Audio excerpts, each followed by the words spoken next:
안녕하십니까, 문광입니다.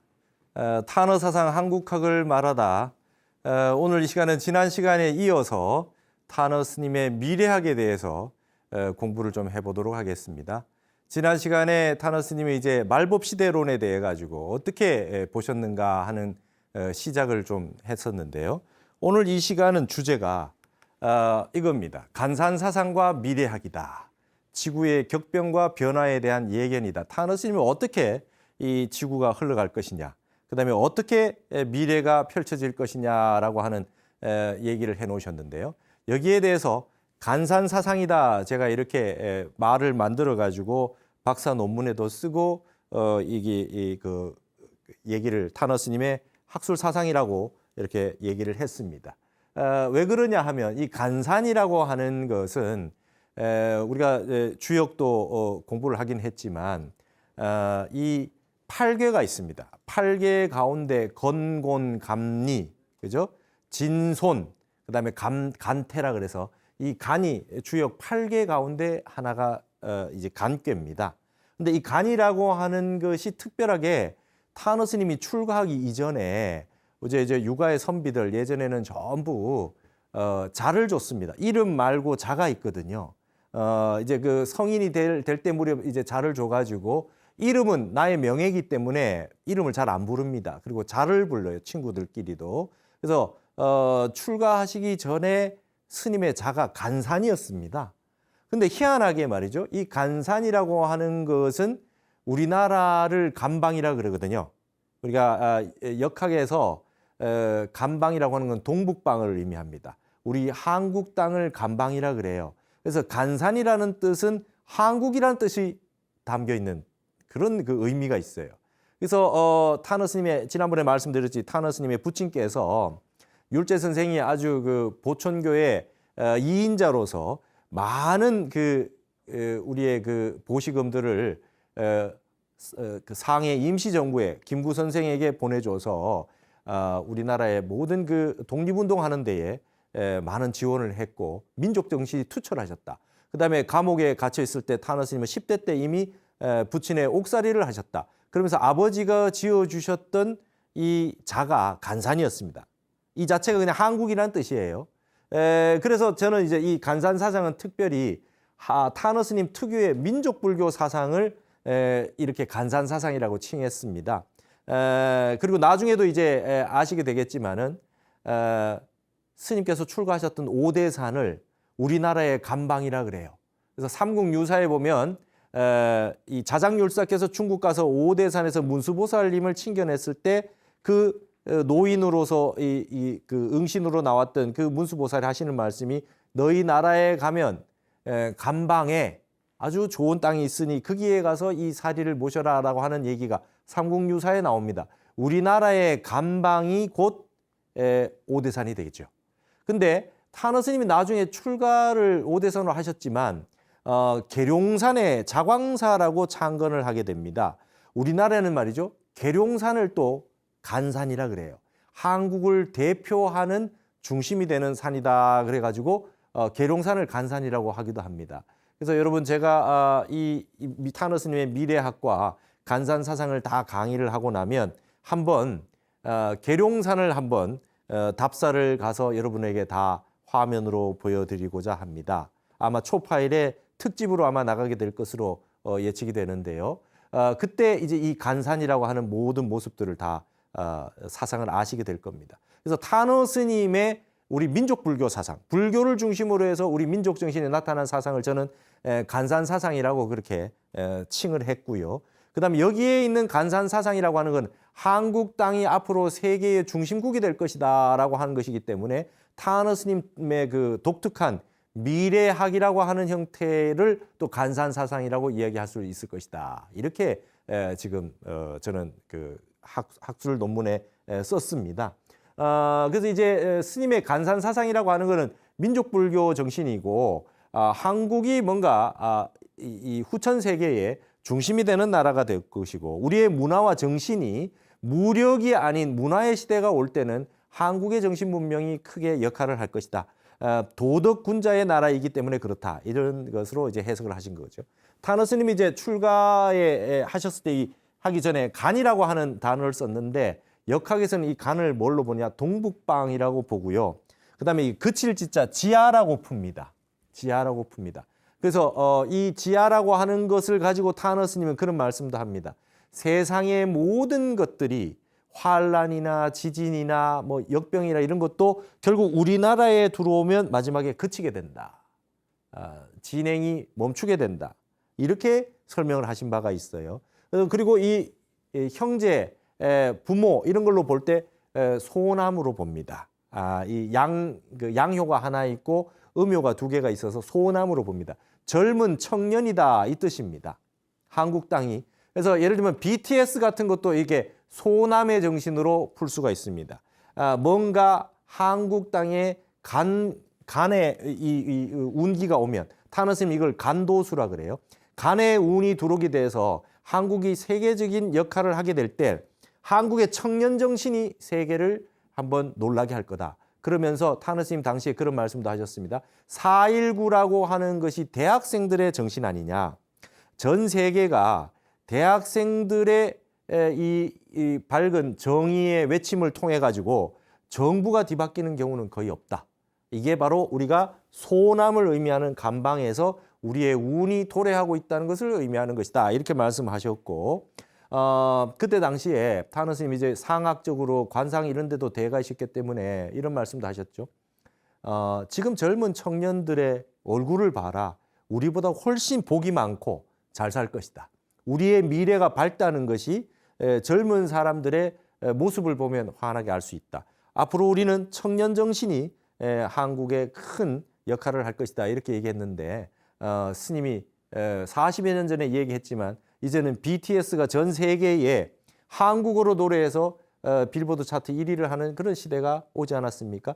우리의 청년들, 우리 젊은이들이 세계에 나가서 세계 1위를 하는 부분들이 많아졌습니다. 골프라든지 뭐 양궁이라든지 문화예술이라든지 모든 분야에 있어서 한국의 우리 젊은이들이 빛을 발하고 있는 것은 우리 간방에 운이 도래했다. 타너 스님은 이걸 미리 예측하셨던 거죠. 그래서 우리는 그친다라고 하는 거는 뭐 도덕으로 푼다 이거죠. 우리나라는 도덕 군자의 나라다. 무력이 횡행하고 폭력이 난무하는 시절에는 우리나라가 빛을 발하지 못한다. 당하고 있었다. 그러나 무력이 끝나는 시대가 오면 문화의 시대가 오고 토국수의 시대가 와서 맨주먹의 시대가 올 때는 한국이 세계의 정신 문화를 한번 선도하는 시대가 올 것이다 라고 했기 때문에 이 간이라고 하는 의미는 그런 뜻을 가지고 있습니다. 그래서 타너 스님은 항상 간방 얘기를 많이 하셨어요. 그래서 간방의 역학적인 의미는 시만물이요 종만물이다. 모든 세상에 있는 마무리를 끝을 간방에서 하고요. 시작도 간방에서 한다고 돼 있어요.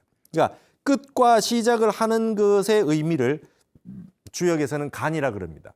상징이 됩니다. 이 간이라고 하는 걸 가지고 방향은 어떻고 의미는 어떻고 여러 가지 상징을 쓰죠. 그걸 이제 역상이라 그럽니다. 주역은 심볼릭한 세계로 이루어져 있다. 그게 이제 시만물이요 종만물이다. 그러면 말법 시대의 마지막의 마감을 우리나라에서 하고 세상이 다시 후천 세계가 있다고 한다면 그때의 문화와 정신의 시작을 한국에서 열어젖힌다. 이런 의미로 타너 스님이 설명을 하시고 계셨어요. 자가 간산이니까 제가 이러한 타너 스님의 민족 사상, 우리 한국이 아주 미래에 말이죠. 희망이 있고 낙천적인 긍정적인 미래학을 펼친 타너 스님의 이 미래학을 저는 간산사상이라고 얘기했던 겁니다. 그래서 스님은 어떻게 얘기했냐면 미래학이라는 말을 왜 붙였냐 하면 타너 스님 직접 이런 말씀을 하신 적이 있어요. 역학을 응용하여 미래를 투시하는 미래학 공부를 취미로 하고 있다. 이렇게 말씀하신 적이 있어요. 엘빈 토플러의 미래학, 퓨처올로지 뭐 이런 얘기가 나오는 게 70년대부터 시작해서 우리나라에 온 게 타너 스님 때는 잘 없었습니다. 이거 서양에서도 이제 미래학이라는 말이 나오기 시작할 무렵이었고 그때 타너 스님이 그냥 스스로 당신께서 미래학이라는 용어를 쓰고 있어요. 그리고 핵심은 선과 화음이지만 취미로다가 미래학을 하고 있다 이런 말씀을 하셨어요. 근데 그게 기본이 역학을 중심으로 해서 한다는 것이죠. 그래서 타너 스님은 이제 우린 이런 걸 아셔야 되겠습니다. 예언이라는 말은 사용하지 않았어요. 나는 노스트라다무스류의 예언가가 아니다 이렇게 얘기했어요. 무속인이 아니다 이거지. 그다음에 어떤 그런 그 에드가 케이시라든지 뭐 이런 미래 예언가들하고 다르다는 거예요. 나는 그런 사람들하고 수준이 다르다 얘기했어요. 예언이란 말을 쓰지 마라. 나는 이런 말씀을 생시하셨습니다. 그래서 미래에 대해서 쓰는 말이 예견이나 예지라는 용어를 썼고 미래학이라는 용어를 썼어요. 그래서 앞으로 타너스님의 어떤 예언 이런 많은 표현은 앞으로 사용하지 않는 것이 좋겠습니다. 타너스님이 직접 나는 예언가가 아니다 이렇게 말씀하셨으니까요. 그러면 나는 어떤 거냐? 어떤 거냐? 나의 미래학은 차원을 달리하고 있다. 그런 예언하는 사람들하고 다르다. 나는 아주 동양의 핵심인 역학과 우리 불교의 핵심인 참선을 바탕으로 해서 이런 것을 바탕으로 해서 하고 있기 때문에 차원을 달리하고 있다. 그러면서 하신 말씀이 정감록 같은 거는 다 믿을 수는 없다. 우리가 이 유명한 정감록이 있지 않습니까? 거기에는 좀 맞는 말도 있지만 막 여러 가지 책들이 모여 있어서 다 믿을 수는 없다. 그리고 정감록이라고 하는 거는 미래학이라고 한다면 적어도 모든 사람들에게 희망을 줄 수 있고 대처를 할 수 있는 어떤 체계적인 시스템이 있어야 되는데 정감록에 있는 건 많은 건 뭐냐면 십승지라든지 이렇게 해서 환란이 났을 때 우리끼리만 어디 가서 좀 환란을 극복하고 피할 수 있을까라고 하는 결록들이 있기 때문에 이런 책들은 그다지 값어치가 없다. 모든 이 세상 사람들이 같이 공유해서 같이 위기를 극복할 수 있는 그런 사상이라야 되지. 뭐 우리끼리 그냥 거기 어디 숨어가 가지고 우리만 살아남겠다, 우리만 좀 좋아지겠다라고 하는 그런 거는 미래학으로서의 값어치가 별로 없다. 이렇게 스님 말씀하셨습니다. 그래서 타너 스님 미래 예지라 그랬죠. 미래 예지의 성격이 어떤 거냐? 타너 스님 미래학의 특징은 말이죠. 나의 그 미래 예지는 이렇게 구성되어 있다. 스님이 말씀하셨어요. 인간의 예지 본능이 있다는 겁니다. 여러분 비가 오면 말이죠. 비가 오려 그러면 동물들이 이미 알고요. 그죠? 지진이 일어나고 화산이 폭발하면 이미 개미들이 다 이동을 하고 물고기 떼도 움직이고 다 그렇지 않습니까? 동물들도 이미 예지 본능이 있어요. 자연에 대해서 감각을 하고 있단 말이죠. 근데 만물의 영장이라 그러고 최고의 불성을 갖추고 있는 지혜로운 인간이 왜 예지 본능이 없겠냐? 이거는 누구나 가지고 있는 본능이라는 겁니다. 지금 우리가 흙을 밟지 않고 전부 아스팔트, 시멘트 길을 걷고요. 집이라고 하는 것이 여름에는 에어컨 틀고 겨울에는 보일러 떼고 해가지고 바깥에 바람도 느끼지도 못하고 태양 기운도 느끼지도 못하고 흙길도 밟지도 못하고 이래서 콘크리트 벽 속에 들어앉아가지고 자연에 대해서 감각하는 그런 이 예지 본능이라고 하는 게 극도로 떨어져 있죠. 사람처럼 멍청한 포유류가 없게 된 겁니다. 지금 지구가. 그렇게 우리가 살고 있는 거죠. 그러나 동물들이 우리보다 훨씬 예지 본능이 강해진 게 느껴지는 거지만 사실은 그렇지 않다는 거죠. 인간이 가장 예지 본능이 강하다는 거예요. 이거는 순수한 노장으로 말하면 무의자연, 우리로 말하면 공, 불교로 말하면 공의 반야바라밀에 입각해서 마음을 탁 비워서 무심한 상태로 자연에 완전히 천연적으로 돌아가서 천진한 상태로 돌아가면 이 순수한 이런 그 지혜가 나온다 말이죠. 그래서 타너 스님이 말한 예지 본능이라고 하는 것은 우리 불교에서 말하는 반야지혜가 되겠습니다. 그 다음에 우주의 섭리를 꿰뚫어서 학술적 원리로 집대성하고 산학, 이게 이제 상수학이죠. 상수학. 수리학이라고 하는 이 동양의 역학적인 산학에 기반을 둔 그 역학.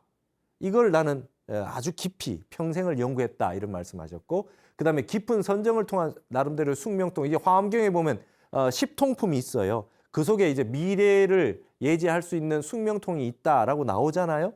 그건 이제 선정에 들어가면 거울과 같이 맑고 깨끗하게 됐을 때 산이 오면 산이 비치고 물이 오면 물이 비칩니다. 식이 맑아져서 생겨나는, 공부를 하면 누구나 다 그런 맑은 상태에 와서 이렇게 되는 그 신통이라고 하는 형태가 있는데 누구나 다 경험할 수 있는 부분들이 있지 않습니까? 그래서 스님은 불교에서 말하는 선정, 그다음에 유교에서 말하는 역학의 그 상수 역학의 체계, 그다음에 인간의 본연적으로 가지고 있는 순수한 천진한 상태에서 느낄 수 있는 예지 본능, 이런 것들을 종합해서 나는 미래학을 한다. 그래서 나는 단순한 예언하고 그렇게 얘기할 수는 없다. 왜냐하면 역학이라든지 불교의 선정이라고 이런 부분들이 이제 더 깊이 있기 때문에 그렇게 말씀하셨어요. 그래서 스님이 이렇게 말씀하셨습니다. 지와 술의 경지를 넘어선 각과 도의 경지에서 미래를 투사한 거다. 지의 반대말이 각입니다. 이게 뭐 아는 것이고요. 각이라고 하는 건 깨닫는 것이고 술이라고 하는 거의 반대말이 도가 되겠습니다. 지난번에도 한번 말씀드렸지만 많이 알아서 알게 되는 걸 이제 지라 그래요. 지식 같은 거. 그다음에 뭐 이렇게 역학이나 이런 부분도 많이 연구해서 알게 된 걸 이제 술학이라 그러죠. 술사라 그러고요. 그러나 이 각이라든지 각은 아는 것이 끊어진 것을 각이라 그래요. 생각이 끊어진 자리가 깨달을 각자고요. 도라고 하는 거는 언어 문자를 떠나 있는 세계. 아는 것이 끊어져서 무소부지라 모르는 것이 없어지는 것을 도라 그러고 각의 세계라 그래요. 그래서 타너 스님이 이렇게 뭔가 많이 아시게 된 것을 그냥 술학을 연구를 많이 하고 지식을 많이 쌓아서 그렇다? 절대 그런 것이 아니다. 그래서 늘 술과 도의 차이, 지와 각의 차이를 많이 말씀을 하셨거든요. 그래서 이런 말씀을 해서 아는 것이 끊어진 경지에서 모르는 것이 없어지는 환히 알아지는 세계가 펼쳐진다. 그 말씀을 하셨어요. 그래서 이런 말씀도 하셨습니다. 나 같은 사람이나 그런 걸 알고 있지 알고 있는 사람이 잘 없다. 이제 여러분 이제 불교에서도 큰 스님들이 많이 계셨지만 20세기 한국 불교사에서 타너 스님처럼 좀 특별한 이런 그 모습을 보여준 분이 많지는 않습니다. 학술적으로 그다음에 불교학적으로도 가장 많은 저술과 밝은 어떤 그런 모습들을 보여주셨지만 이런 동양에 있는 많은 여러 가지 술학의 체계에 대해서도 환히 다 꿰뚫고 있으셨고 거기에 대해서 역학의 세계나 이런 부분에 대해서도 당대의 최고라 하는 분들이 다 타너 스님에게 와서 인정받으려고 했다 이 말이죠. 인정받으려고 하셨다.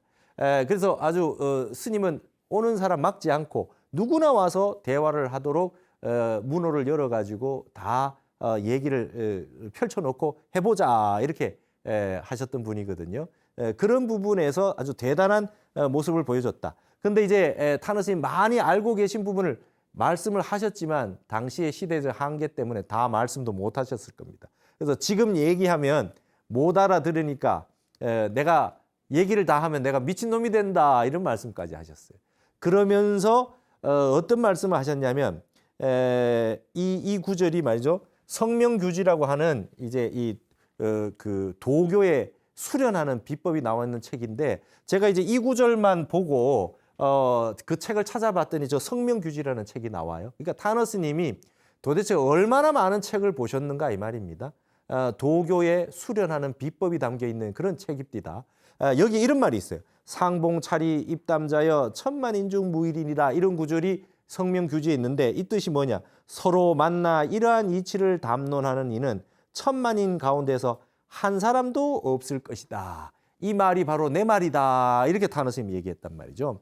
그러니까 세상의 미래를 보고 앞으로 세상이 어떻게 펼쳐질 것인가라고 하는 것을 미래학으로, 미래 예지 예견으로 역학과 불교의 선정과 인간이 가지고 있는 순수한 본래의 천진한 예지 본능을 가지고서 이렇게 해서 환하게 알고 계셨는데 과연 나랑 같이 대화가 되는 사람이 천만인 중에 한 명이 드물구나 이런 말씀을 그렇게 하셨던 내용이 있습니다. 그래서 스님께서는 지난번에 말씀드렸듯이 성현이라고 하는 인물은 혼란할 때가 올 때 그 이후의 세계까지도 얘기를 해줘서 고난을 쉽게 넘어갈 수 있도록 노력을 하고 극복을 하고 위기를 벗어날 수 있도록 근본을 지적해 주는 분이 성현들이었다. 그래서 저는 타너 스님의 미래학의 특징을 낙천적 미래학, 긍정적 미래학이다. 저는 이렇게 봅니다. 그래서 뭔가 우리 한국이 희망을 가질 수 있고 한국인이 이 땅에 살고 있는 자긍심을 가지고 우리 한국을 조국을 사랑할 수 있도록 해주는 그런 부분도 있었다. 그리고 이것은 그냥 허황된 이야기가 아니라 앞으로 간방에 간방운이 와서 이 미래가 밝아지게 돼 있다라고 하는 것을 미리 역학적으로 다 아셔서 설명을 해주셨기 때문에 지금 우리나라에 발전하는 우리의 그 잘하는 문화의 어떤 양상들을 설명할 수 있는 그런 계기가 된다 이 말씀이죠. 자, 그다음에 타너 스님이 말씀을 많이 하신 것이 지진에 대한 말씀을 많이 하셨습니다. 지구가 지난번에 말씀드렸듯이 이제 이것이 지구가 성숙을 하게 돼서 지구에 큰 변화가 온다고 했을 때 나타나는 양상들 가운데 큰 것이 지진이라는 것이죠. 이게 여러분 잘 아시다시피 지구는 이제 링 오브 파이어에서 불의 골이라고 해서 환태평면 조산대라고 하는 게 이렇게 쭉 형성이 되어 있고 곳곳에 지진대가 있죠. 그러나 그 땅 속에 멘탈 안에 불기운이 형성돼서 뜨거워진다면 이제 여기에 땅 속에 지각 속에 변동이 일어나게 될 겁니다. 그렇게 해서 일어나는 많은 현상들이 이제 지각판들이 있는데 그 판들이 이제 움직이면서 부딪히면서 일어나는 현상들이 거대한 지진이고 그것이 이제 바닷속에서 일어나면 해일이 될 것입니다.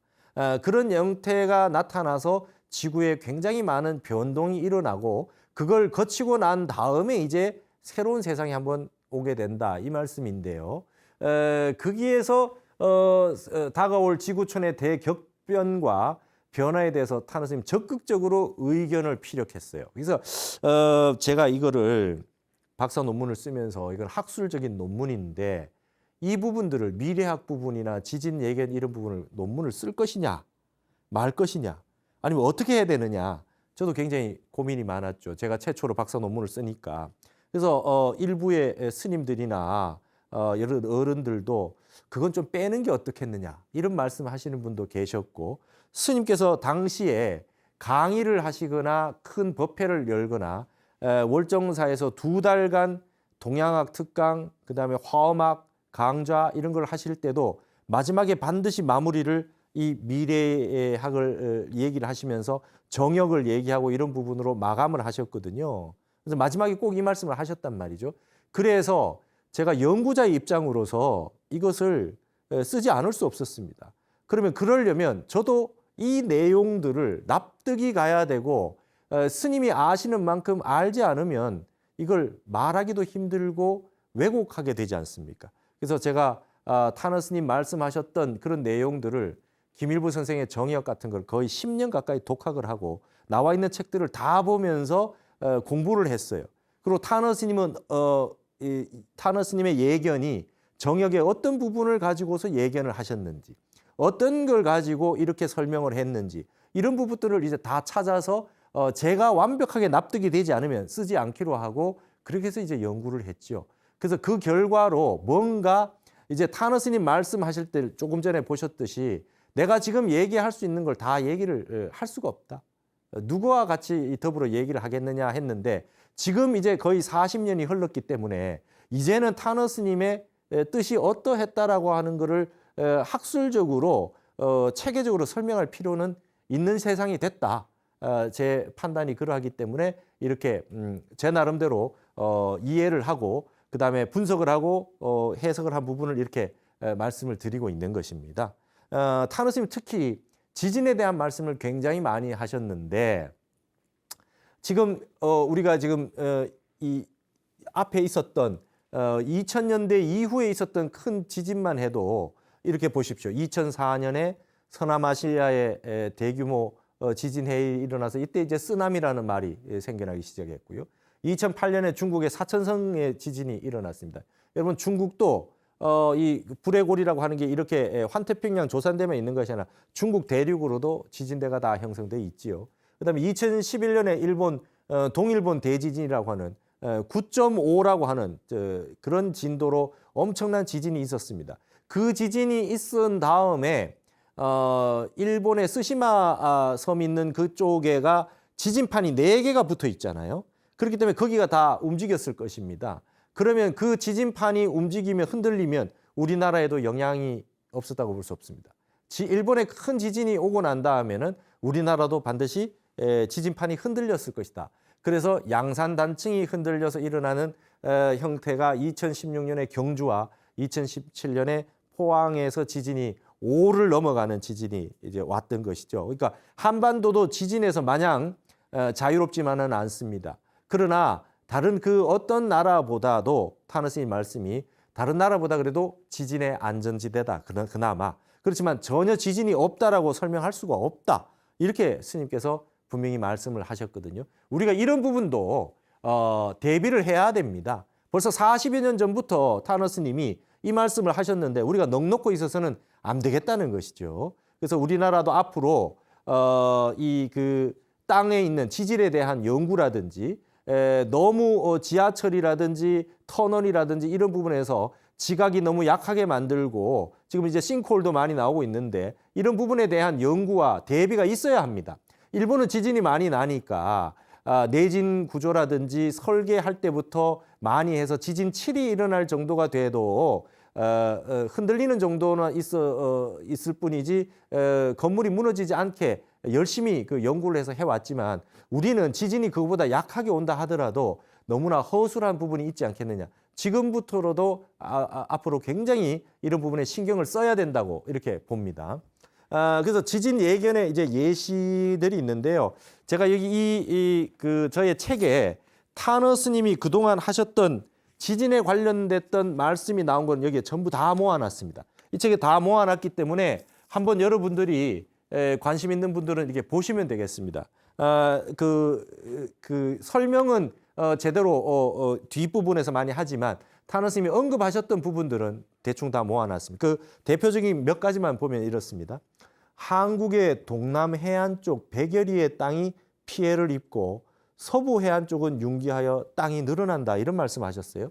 그러니까 우리 그 한반도 지금 지진 일어났던 예를 들면 뭐 포항이라든지 이쪽 지역의 뭡니까 동남쪽 해안 쪽 이쪽은 쓰시마 섬과 관련이 있고 일본의 지진대에 움직이는 쪽이 관련이 되어 있기 때문에 그쪽 지대는 우리나라도 피해를 많이 입는다. 이 말씀을 타너 스님이 하셨어요. 대신에 이제 땅이 움직이면서 우리 서해안하고 중국 쪽에는 이제 융기가 돼서 땅이 연륙이 된다. 땅이 이제 붙어져서 이 땅이 붙는다. 이런 말씀까지 하셨어요. 이거는 아직까지도 일어나지 않은 현상인데 이걸 앞으로 어떻게 봐야 될 것이냐, 어떻게 해석해서 어떻게 연구를 해야 될 것이냐 하는 건 우리 후학들의 남아있는 과제라고 볼 수 있겠습니다. 예.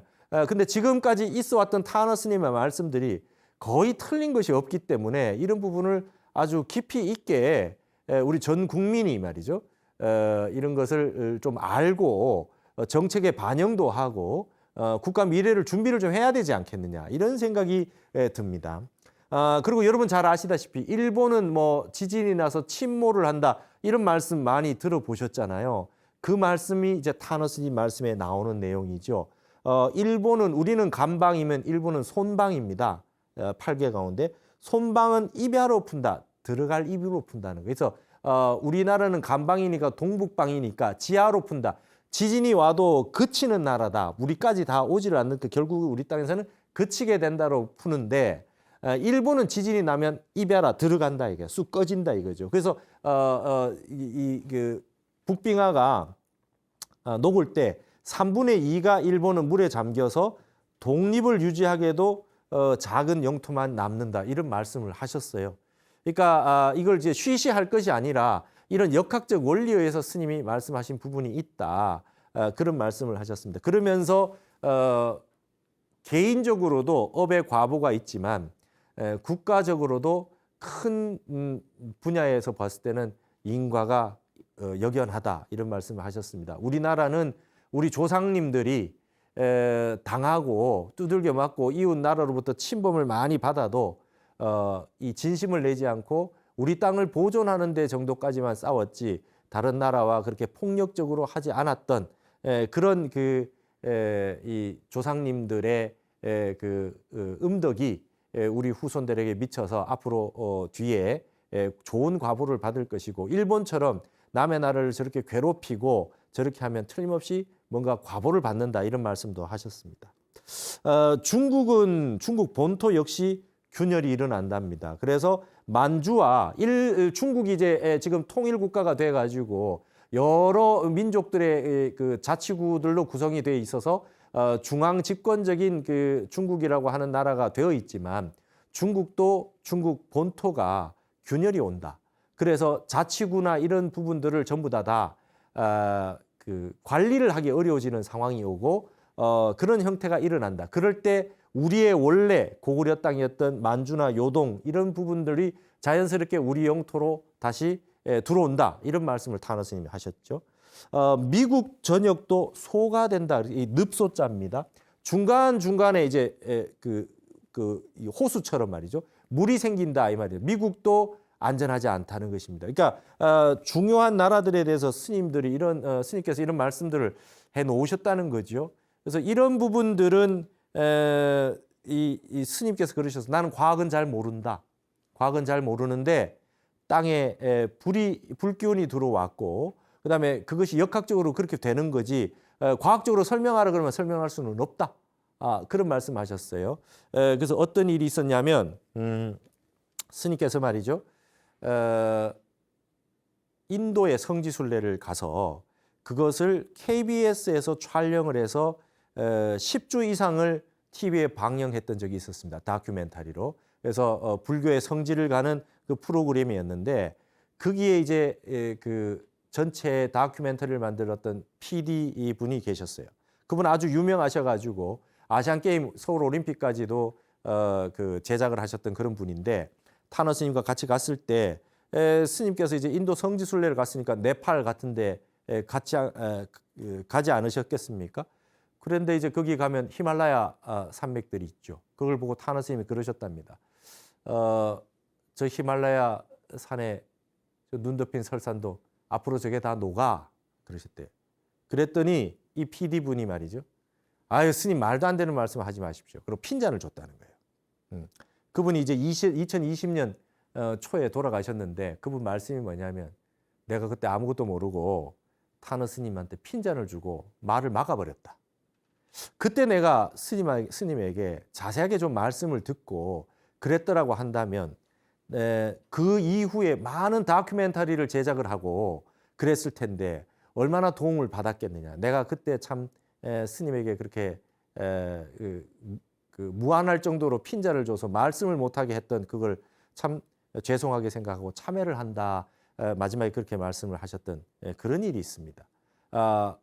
그럴 정도로 스님이 말씀하신 거에 대해 가지고 많은 사람들을 믿지 못하고 그랬던 시절이 있었는데 이런 부분들도 지금도 아직까지도 이루어지지 않은 이 얘기를 듣고도 황당무계하게 생각하는 사람이 많은 사람이 있지 않습니까? 그러나 어떤 부분들은 벌써 많이 현실이 되어 있는 부분들도 많이 있거든요. 그래서 이런 부분들을 앞으로 제가 이제 타너 스님 연구를 했지만 이런 부분도 우리가 불교학, 뭐 학문 이런 세계뿐만 아니라 광범위하게 우리나라의 이 성각자로서 타너 스님이 이런 부분도 말씀해 놨기 때문에 뭔가 우리 국가적으로 좀 연구를 해서 준비를 해야 되는 부분이 있지 않겠나 이런 생각이 듭니다.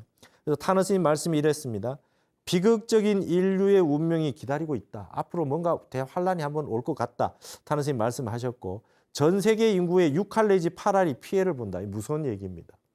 무서운 얘기예요. 엄청난 많은 환란이 있다라고 하는 것을 예측할 수 있다는 것입니다. 이 중 많은 사람들은 놀라서 세상을 뜨게 된다. 놀라지 말라는 것이 가장 큰 교훈이다. 이거예요. 여러분 지금 우리가 코로나가 있고 그 다음에 지진이 경주 포항에도 있었습니다. 여러분 한번 생각을 해보십시오.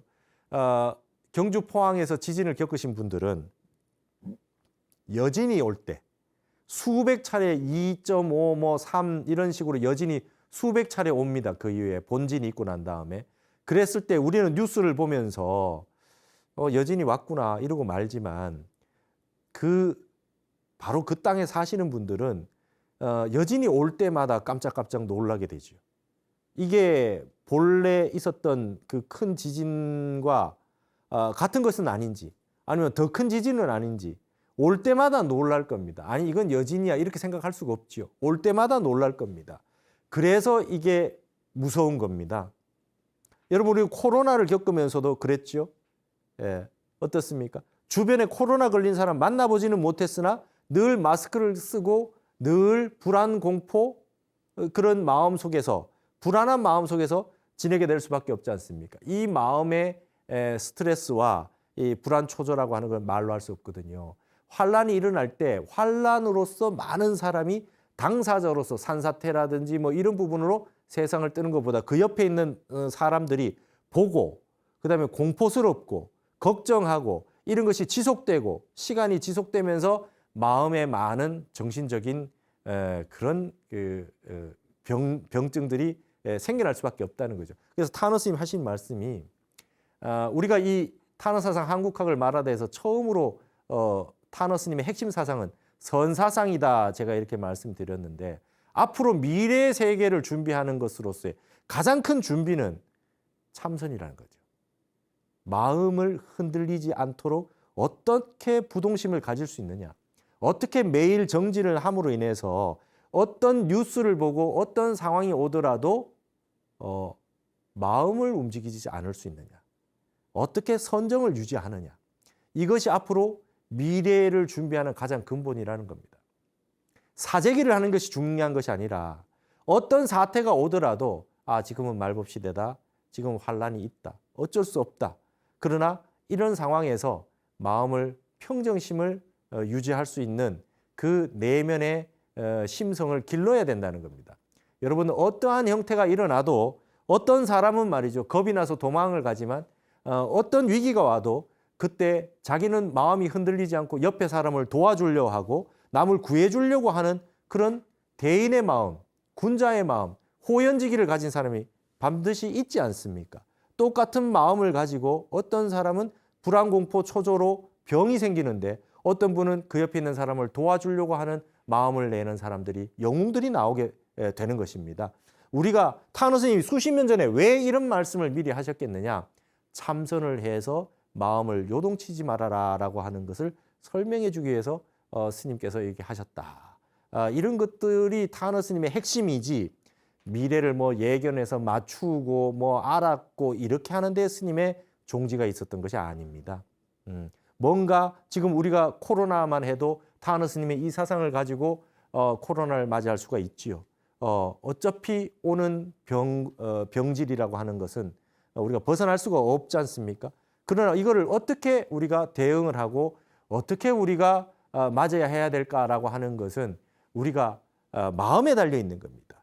그야말로 이제 앞으로의 세계는 일체 유심조의 세계가 되고 있다. 이렇게 보아야 할 것입니다. 그래서 앞으로 우리가 다음 시간부터는 김일부 선생의 정역이라고 하는 것에 대해서 공부를 좀 해야 될 필요가 있습니다. 이것이 이제 굉장히 난해한 역학의 세계인데요. 이거를 오늘